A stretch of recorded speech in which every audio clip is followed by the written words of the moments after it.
ایک سعودی شخص نے کسی فلپینی عورت سے چھپ کے شادی کی، چونکہ وہ پہلے ہی شادی شدہ تھا اور پہلی بیوی کے ساتھ اولاد بھی تھی۔ جب اس شخص کو بیماری لاحق ہوئی تو اس نے اپنی پہلی بیوی کے ساتھ جو اولاد تھی ان کو وصیت کے لیے جمع کیا اور ان میں سے اپنے بڑے بیٹے کو بتایا کہ بیٹا، میں نے چھپ کے فلپینی کسی عورت سے شادی کی ہوئی ہے، میرے بعد ان کا خیال رکھنا اور وراثت میں ان کو بھی حق دینا، اور ساتھ ہی ان کا مکمل پتہ بھی دے دیا جہاں وہ رہتی تھیں۔ کچھ دن بعد وہ شخص وفات پا گیا۔ ان کا بیٹا قاضی کے پاس گیا اور پوری تفصیلات بتا دی۔ قاضی نے فیصلہ رکوا دیا اور حکم دیا کہ فلپینی عورت کو بھی یہاں پیش کریں۔ تو بڑے بیٹے اپنے والد مرحوم کے دیے ہوئے پتے کے مطابق فلپین پہنچا۔ بڑی مشکل سے اس گلی میں پہنچا جہاں وہ رہتی تھی۔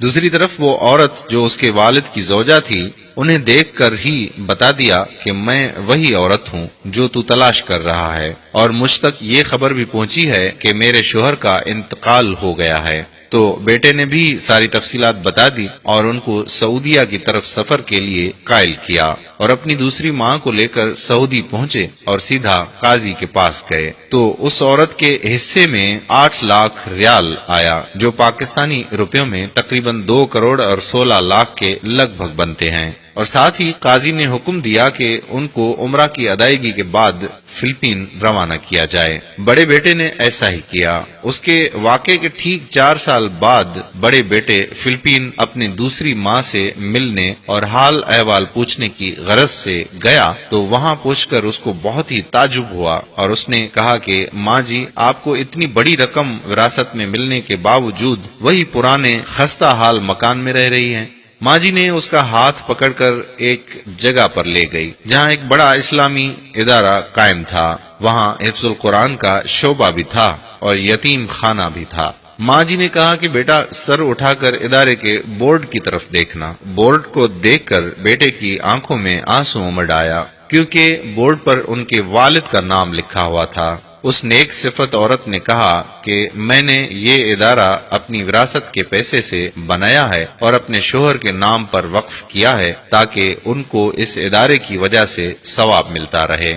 یہ تھی سچی محبت، ورنہ اس پیسے سے وہ ایک عالی شان بنگلہ بھی بنا سکتی تھی، پر انہوں نے سوچا محبت کے مقابلے میں عالی شان بنگلے کی کیا حیثیت، بنگلہ تو عارضی ہے، البتہ یہ اسلامی ادارہ ان کو اور ان کے شوہر کو آخرت میں کام آئے گا۔ جب بیٹا سعودیہ واپس آیا تو اپنے دوسرے بھائیوں کو بھی اس بارے میں آگاہ کیا۔ تمام بھائی اس رات جاگتے رہے اور باہم مل کر چندہ جمع کیا۔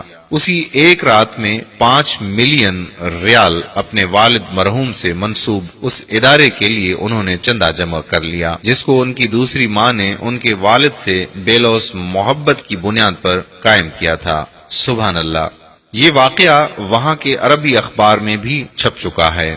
فی زمانہ رئیسوں کی اولادیں وراثتی رقم کے حصول کے لیے اپنے والدین کے مرنے کا انتظار کرتی ہیں، اور جو سچی محبت کرتے ہیں اپنے مرنے والے کو توشہ آخرت بھیجنے کی فکر میں رہتے ہیں۔